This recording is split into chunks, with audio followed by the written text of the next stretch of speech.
WhatsApp everyone, welcome back to the channel guys. ये video सभी बच्चों के लिए बहुत इंपॉर्टेंट है जो फर्दर सेंट्रल यूनिवर्सिटीज एम कर रहे हैं, जो CUET का एग्जाम देने वाले हैं। तो इस वीडियो में मैं आपको पूरा सिलेबस बताने वाला हूं, क्या क्या किस तरीके से है, थोड़ी सी ब्रीफ नॉलेज देने वाला हूं और काफी चीजें इसमें डिस्कस करेंगे कि एग्जाम को कैसे क्रैक करना है, कब होगा, किस तरीके से होगा, वो सब हम इस पर्टिकुलर वीडियो में डिस्कस करेंगे।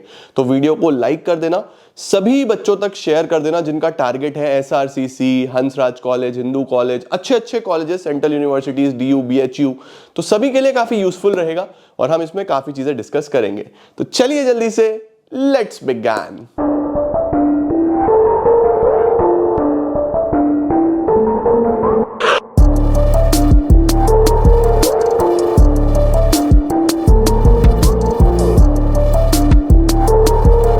आइए बेटा जी, थोड़ा सा चीजों को समझते हैं before we proceed to the syllabus part. देखो होता क्या है कि आप सब अभी 12th क्लास में हो करंटली, या कुछ बच्चे अगर 11th के भी इसको देख रहे हैं तो वो 11th क्लास में है।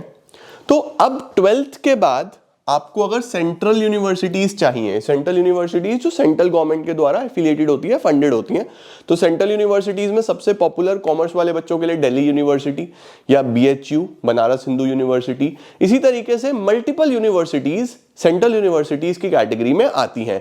तो अगर आपको सेंट्रल यूनिवर्सिटीज लेनी है, जैसे आपको DU लेना है, अब DU में कॉमर्स वालों के लिए सबसे बड़ा और सबसे फेमस कॉलेज SRCC, एशिया का नंबर 1 कॉलेज। हर कॉमर्स के बच्चे का ड्रीम होता है कि Shri Ram college of commerce में जाना है, राइट। तो SRCC।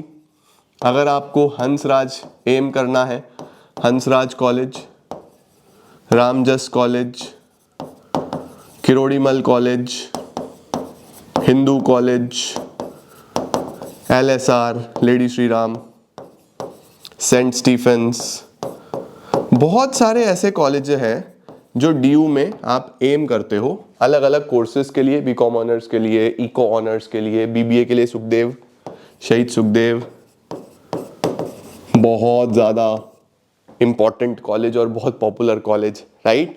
अब अगर आपको इन कॉलेजेस में जाना है बेटा, तो एक एग्जाम आपको क्रैक करना पड़ता है जो कि है CUET।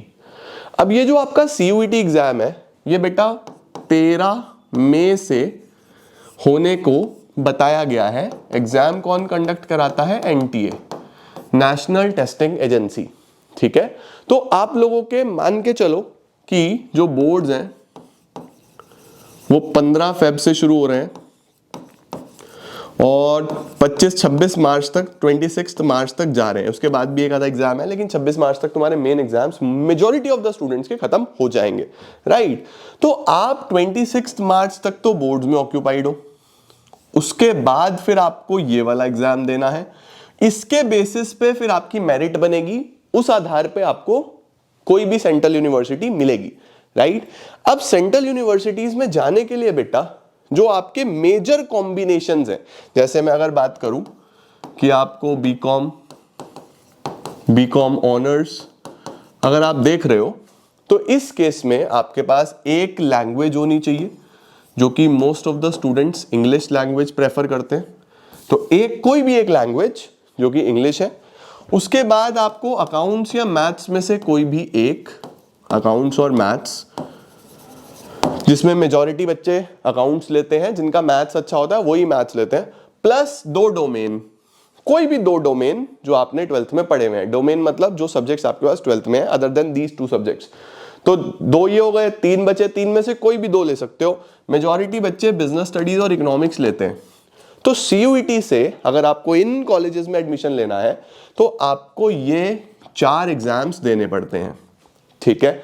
सिमिलरली अगर आपको BBA करना है तो आपके पास English plus general aptitude test एक सब्जेक्ट होता है, वो आपको देना पड़ता है बच्चा, ठीक है। अब जनरल एप्टीट्यूड टेस्ट में आपका basically logical reasoning, quantitative aptitude थोड़ा डिफरेंट है आपके सिलेबस से, जो आपने 11th-12th में कभी भी नहीं पढ़ा, तो थोड़ा सा अलग सब्जेक्ट है। इसकी पूरी प्रिपरेशन चाहिए होती है। अगर आप इधर जा रहे हो तो उसकी प्रिपरेशन आज से ही करनी पड़ेगी। इनफैक्ट हम लोगों के बैचेस ऑलरेडी चल रहे हैं, बच्चों ने स्टार्ट कर दिया प्रिपरेशन।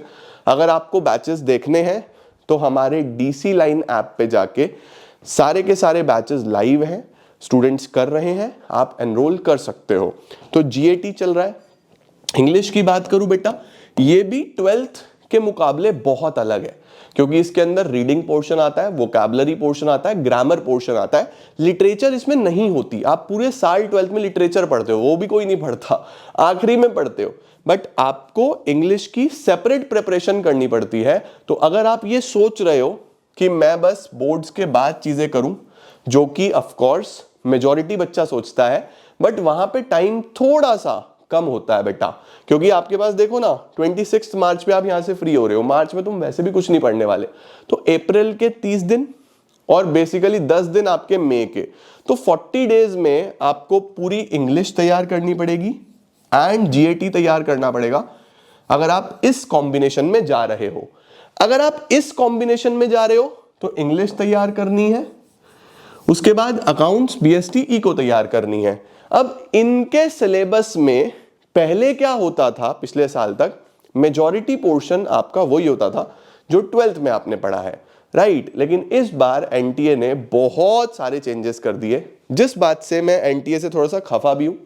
मैं कोशिश करूंगा एनटीए तक पहुंचने की और बच्चों के लिए थोड़ा सा पोर्शन रिड्यूस करने की, और हम सब एक साथ मिलकर कोशिश करेंगे तो डेफिनेटली उस पर कुछ ना कुछ होगा, राइट। लास्ट ईयर भी ऐसी कुछ प्रॉब्लम्स आई थी, और अगर मैं सच बोलूं तो आज तक हर साल कुछ ना कुछ प्रॉब्लम आती ही हुई है।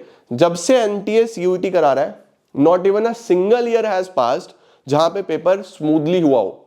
कभी भी ऐसा नहीं हुआ, आज तक भी ऐसा नहीं हुआ। तो बहुत सारी प्रॉब्लम्स आती ही हैं, इनसे एग्जाम कंडक्ट हो नहीं रहा। बट ठीक है, अब इंडिया में सबको पता ही है कि क्या एजुकेशन का लेवल है, क्या चीजें चलती हैं, हम सब जानते ही हैं। अभी हम डिस्कस करते हैं इंग्लिश का। तो मैंने आपको बता दिया 3 पोर्शन आते हैं। कौन कौन से 3 पोर्शन आते हैं? Number 1 is your vocabulary, number 2 is your grammar वाला portion, number 3 is your reading वाला पोर्शन, जिसमें कॉम्प्रीहेंशन एंड ऑल आते हैं। जीएटी में भी मैंने आपको बता दिया, रीजनिंग, क्वांटिटेटिव एप्टीट्यूड, ये इस तरीके के पोर्शन अलग चलता है। ये सब आपने नहीं पढ़ा होता बेटा, तो इसकी प्रिपरेशन टाइम मांगती है, आपको एक डायरेक्शन मांगती है, गाइडेंस मांगती है, तभी आप कर पाते हो, राइट। अब बात करें अगर इनकी, अकाउंट्स, बिजनेस स्टडीज और इकोनॉमिक्स, इनका मैं आपको सिलेबस दिखाना चाहता हूं जो एनटीए ने अभी रिलीज करा है। मैं एनटीए से बिल्कुल भी नाराज ना होता अगर एनटीए हमें ये सिलेबस जिन्होंने अब दिया है साल खत्म होने पे, ये सिलेबस अप्रैल में दे देते। मुझे बिल्कुल भी नाराजगी ना होती, मैं बोलता ठीक है यार, आपने अप्रैल में दिया कि ठीक है, जो भी बच्चे 2026 में एग्जाम देंगे उनको हमने पूरा साल से भी ज्यादा का टाइम दिया है, 13 मंथ्स दिए हैं, मई में एग्जाम होगा, आप ये पढ़ लो। बट इस टाइम पे इतना मेजर चेंज करना 12th वाले बच्चे के लिए, अब वो बोर्ड्स की तैयारी करे या ये सब सिलेबस में उलझे, मैं क्यों निराश हूं, मैं क्यों एनटीए से नाराज भी हूं, आओ मैं आपको दिखाता हूं। सबसे पहले बेटा इकोनॉमिक्स से ही शुरू करते हैं, बाकी चीजों पे तो हम इतना नाराज नहीं हैं, ठीक है, लेकिन इसमें मैं ज्यादा नाराज हूं।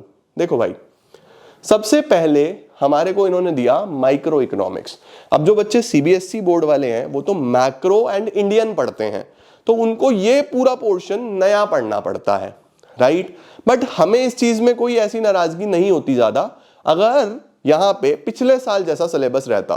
पिछले साल क्या था? माइक्रो एंड मैक्रो, इंडियन का कोई नामो निशान नहीं था। हम अपने बच्चों को बता के चलते हैं कि भैया इंडियन आपको सीयूईटी के लिए नहीं पढ़नी, आपको मैक्रो एंड माइक्रो पढ़नी होती है।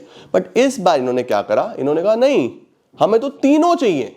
बच्चा माइक्रो इकोनॉमिक्स भी पूरी दे, बच्चा मैक्रो इकोनॉमिक्स भी पूरी पढ़े, और वो बच्चा जो अभी बोर्ड्स की तैयारी कर रहा है वो इंडियन इकोनॉमिक डेवलपमेंट भी पूरा पढ़े। मतलब आप एक 12वीं के बच्चे के साथ ऐसा कैसे कर सकते हो भाई? जो बच्चा सीबीएसई में है उसने मैक्रो एंड इंडियन पढ़ा है, जो बच्चा स्टेट बोर्ड्स में है उसने माइक्रो एंड मैक्रो पढ़ा है, उसने इंडियन नहीं पढ़ा। सबके बोर्ड एग्जाम्स फेब में, मार्च में है। अब वो बच्चा फेब और मार्च में अपने बोर्ड एग्जाम्स की प्रिपरेशन करे, उस पर फोकस करे, या सीयूईटी के अदर सब्जेक्ट्स पे फोकस करे, और वही बच्चा किस तरीके से एक महीने में आप एक्सपेक्ट कर रहे हो कि वो प्रिपरेशन कर ले? ये तो बहुत अनफेयर है बच्चों के साथ, ये नहीं होना चाहिए। मैं इस पे बिल्कुल भी नहीं बोलता अगर आप ये सिलेबस अप्रैल में देते, 2025 में अप्रैल में देते कि हम आपको पूरे 13 महीने दे रहे हैं, तीनों इकोनॉमिक्स की बुक्स आएंगी, आप प्रिपेयर करो, हम लोग कराते, बच्चे करते।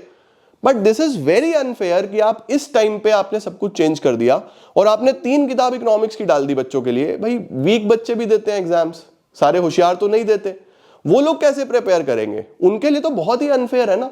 जो इंटेलिजेंट है चलो ठीक है, वो एक बार को कर भी लेगा, बट जो जेन्युइन चीज होनी चाहिए वो ये होनी चाहिए कि मैक्रो पूरा दो, मैक्रो सबने पढ़ा है, इंडियन में और माइक्रो में चॉइस दो कि आप कुछ भी अटेम्प्ट कर सकते हो। आपको इंडियन अटेम्प्ट करना है इंडियन अटेम्प्ट करो, आपको माइक्रो अटेम्प्ट करना है माइक्रो अटेम्प्ट करो।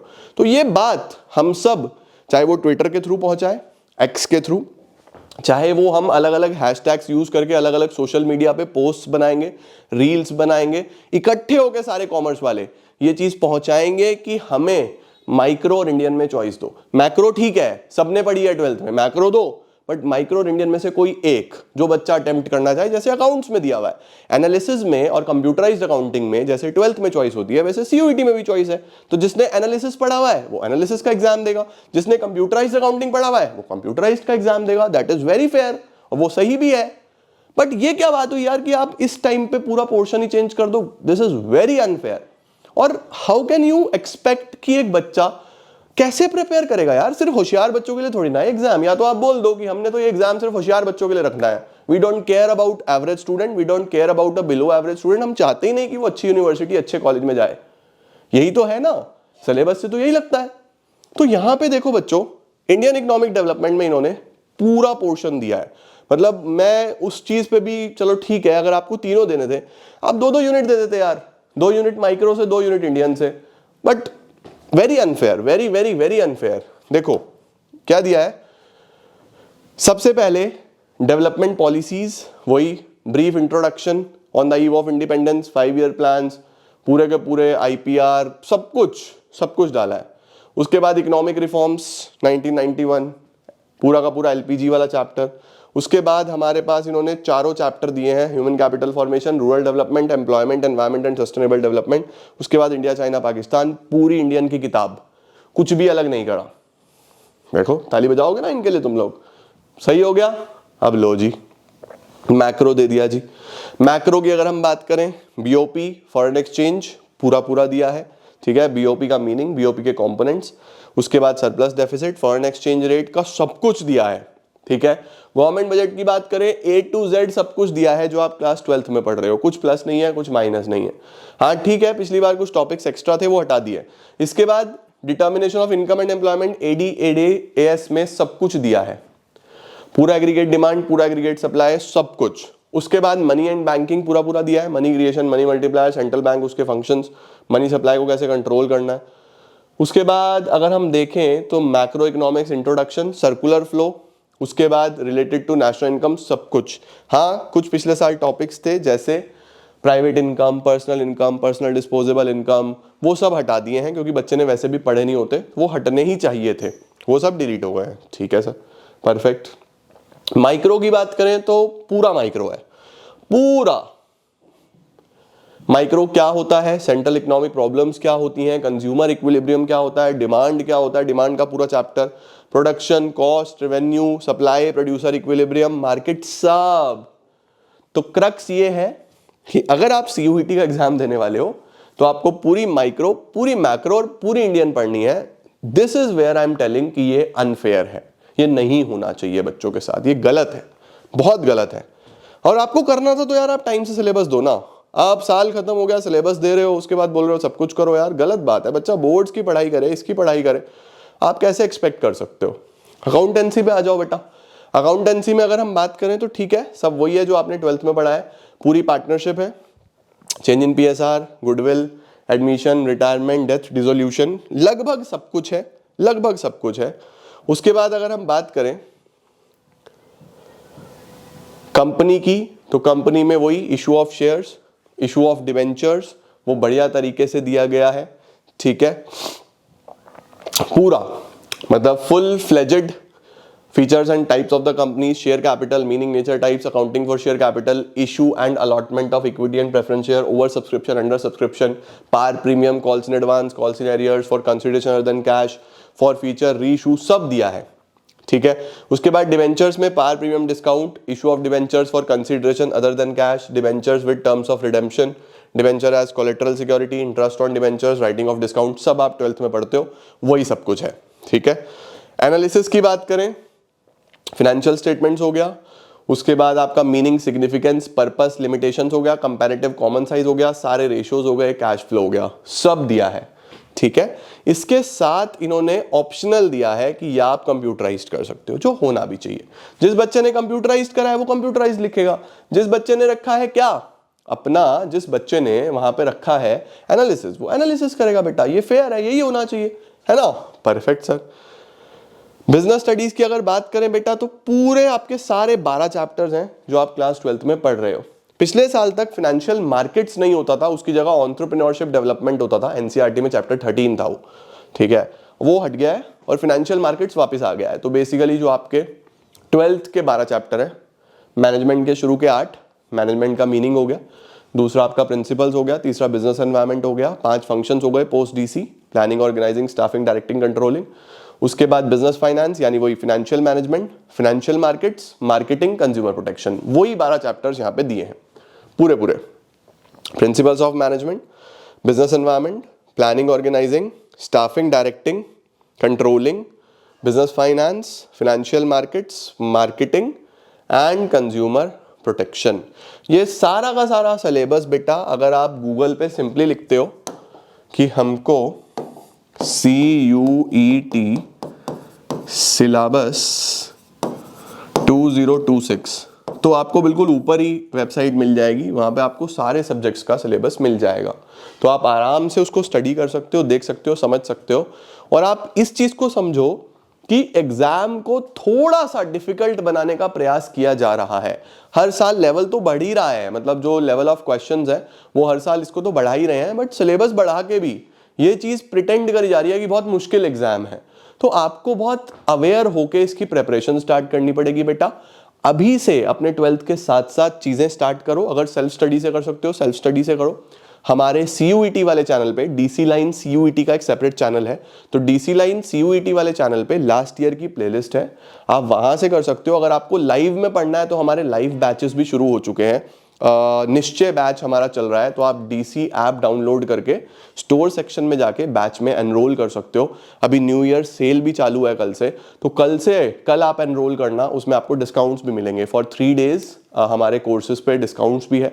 तो आप अगर लाइव पढ़ना चाहते हो, इंग्लिश, GAT, डोमेन्स अभी से पढ़ना चाहते हो, थोड़ा थोड़ा टाइम की भैया मैं खुद ना निकालूं, बस क्लासेस देखता रहूं, थोड़ा मेरी तैयारी होती रहे, प्लस वो आपके 12th को भी पुश देगा अच्छा, क्योंकि मेजॉरिटी पोर्शन 12th वाला है। तो BST इको अकाउंट्स जो हम पढ़ेंगे वो 12th के भी अच्छे ग्रेड्स में हमें हेल्प करेगा, राइट। और CUET भी आपका चलता रहेगा, तो आप लाइव में भी एनरोल कर सकते हो।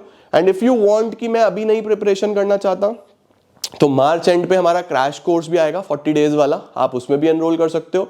एंड इफ यू थिंक कि नहीं मेरा फाइनेंशियली इतना अच्छा नहीं है चीजें, मैं अफोर्ड नहीं कर सकता या अफोर्ड नहीं कर सकती, तो हम बोर्ड्स खत्म होने के बाद, क्योंकि अभी सारी टीम इसमें एंगेज्ड है बोर्ड्स में, बोर्ड्स खत्म होने के बाद यूट्यूब पे भी एक सीरीज लेके आएंगे। But I will recommend if it is possible, आपके लिए इजी है, आपके लिए कर सकते हो आप इसको, तो एनरोल करो, आपको बेनिफिट रहेगा, राइट। देखो मेरा काम है सजेस्ट करना, बाकी डिसीजन तो आप ही को लेना है, बट जो प्रॉब्लम है उसका सॉल्यूशन करना पड़ेगा बेटा, तब हम अपने ड्रीम कॉलेज तक पहुंच पाएंगे।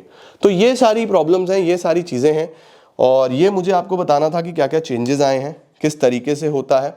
एग्जाम पैटर्न आप सबको पता है, 5 नंबर का सही सवाल गलत हुआ तो -1, राइट। तो +5 -1 का पैटर्न रहता है यहाँ पे।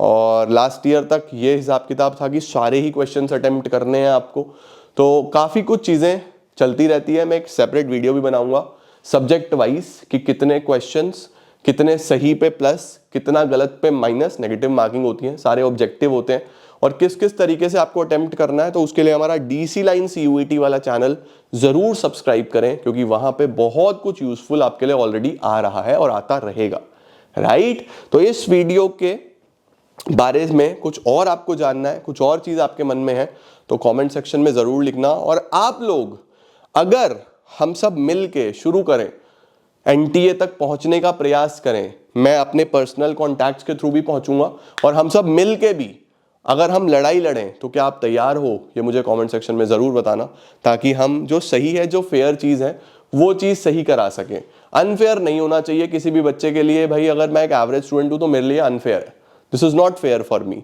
जो सही चीज़ है वो सही होनी चाहिए। हम कभी भी सही चीज़ के अगेंस्ट नहीं बोलते, बट जो चीज़ गलत है उस पर हमें बोलने का अधिकार है और हम सब बोलेंगे तभी ठीक होगा, राइट? तो अभी के लिए इतना ही। बहुत बहुत धन्यवाद। Thank you so much. Keep growing, keep glowing and keep smiling.